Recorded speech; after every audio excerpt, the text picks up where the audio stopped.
number. So, and V1, for example, may bind to D1 and J1, and this V1, D1, J1, they will form the variable region of the antibody, and this will increase the antibody diversity. And why we need to increase the antibody diversity? Simply, if the genes that encode antibodies are not that high in number. For example, we have 5,000 genes, and we need up to 10 to power 16 to face challenges or microorganisms and threats. So how to reach this from 5,000 to 10 to power 16 by a process known as increase in the antibody diversity by, for example, somatic hypermutation here, or by junctional flexibility. I will show you the junctional flexibility following cutting and ligation of the gene segment by the class switch itself. It generates different antibodies, or by what is so-called recombinatorial or recombination, random recombination of gene segments. So let us now come to constant region. This is a constant region. Actually, it is this is a constant region, constant that encode mu or IgM antibodies. Then we have constant that encode delta or IgG, and then we have constant that encode IgG antibodies. And as you know, IgG antibodies, it has subtypes, IgG 1, 2, 3, up to IgG 4. So here we have constant for gamma 3, gamma 2, gamma 1b, gamma 1a, and then we have constant for epsilon that encode IgA antibodies, and we have constant region that encode alpha and alpha 2 IgA antibodies. As I mentioned before, if we need to switch the class, for example, from IgM to IgA, for example, in case of mucosal immunity or infection of mucosa, we need antibody of IgA. Or if we need to switch the class from IgM to IgA in case of, for example, helminthic infection.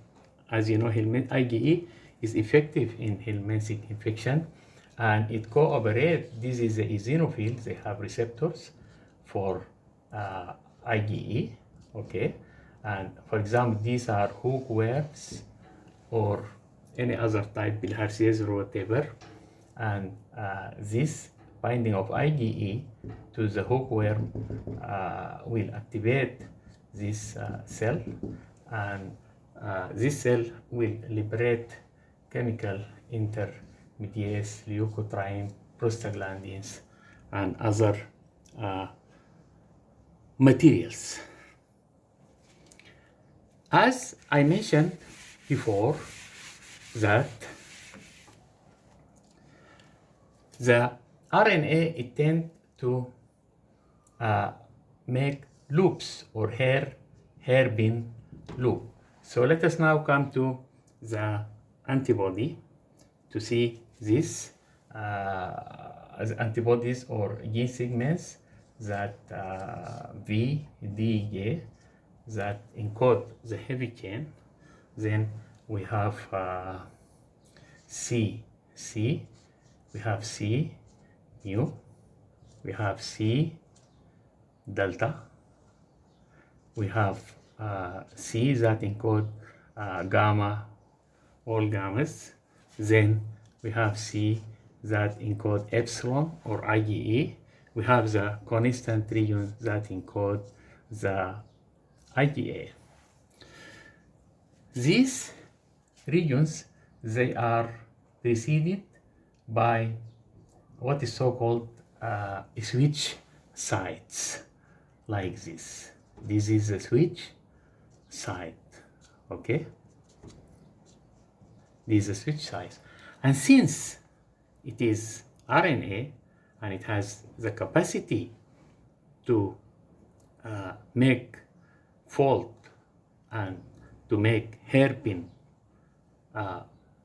fold by means of some enzymes, for example, activation in induced cytidine deaminase that change CG into UT, and this will make the bond between two hydrogen ions suitable for the RNA to make these folds into three-dimensional structures.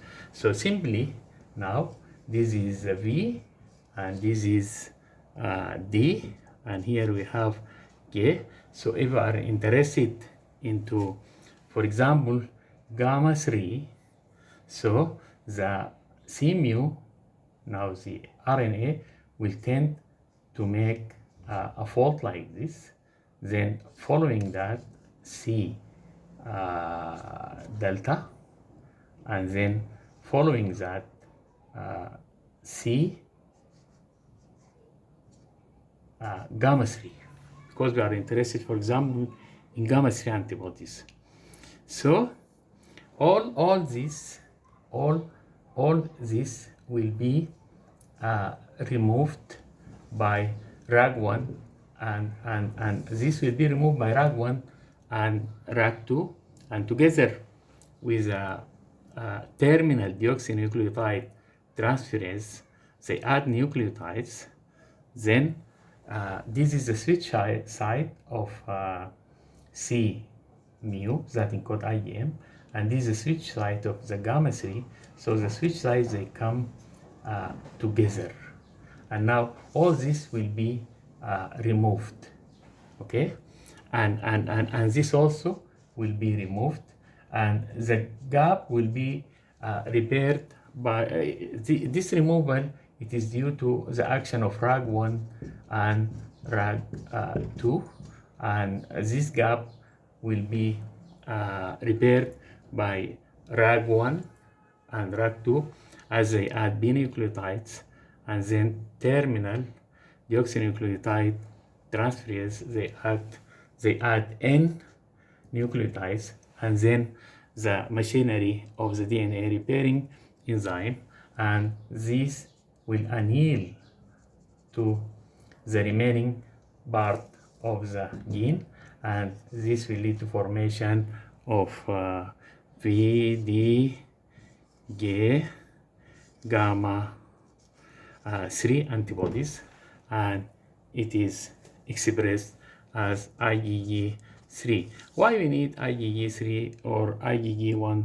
And for example, these antibodies of IgG3 and IgG1, they cooperate with cells. For example, they have specific receptors on the surface of macrophages, and this will lead to antibody dependent cell-mediated inhibition or killing or cytotoxicity. In some instances, if someone gets infected by worms, hookworm or bilharzia or helminths or whatever, the glass will switch from IgM to IgE antibody, and this will follow the same process like we explained in here. The switch, the class switch, it is well controlled, but however, spontaneous and ongoing switching may predispose to autoimmune disorders. For example, in systemic lupus erythematosus, in rheumatoid arthritis, antibodies may raised against self antibodies and attack the synovial membrane and may lead to synovitis and rheumatoid arthritis. In case of SLE or systemic lupus erythematosus, excess antibodies are harmful because they couple to antigens and lead to formation or lead to formation of a huge amount of immune complexes that may deposit in different places of the body. So class switch is very important for the specificity of the antibody that target an specific antigen, but however, it is well governed and controlled.